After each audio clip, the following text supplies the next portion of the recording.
disposable single-use masks and gloves that people are now using. We're seeing start to appear on our streets, in our countryside, on our beaches at times, and in our ocean, which is a real concern.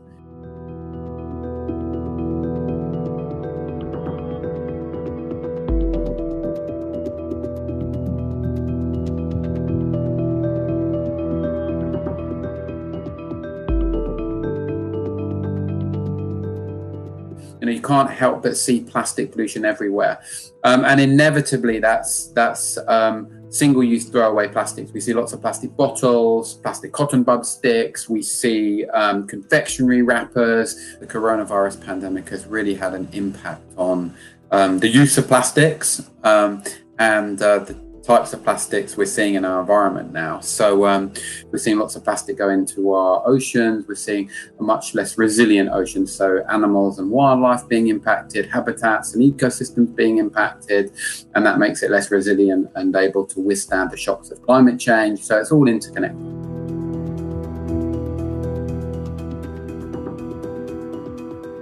The bigger concern is that the big plastics industry is able to sort of get itself off the hook of the action that we've been working so hard to deliver.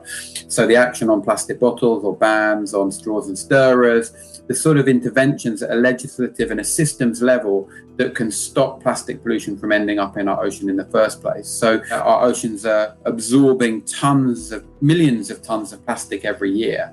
And we really need a whole new approach to how we're packaging things, a whole new approach to a single-use culture. We need to be much more of the reuse and refill mindset. And we need to make sure that the plastics industry is fully accountable for the sort of packaging it's producing and stopping it ending up in the oceans. I think it's really important during this global health crisis that where people now have to wear masks, they think reusable rather than single use when it comes down to masks. And of course, instead of wearing gloves, I think the advice should be just wash your hands really regularly. And we need to curb this throwaway mindset that we have within society.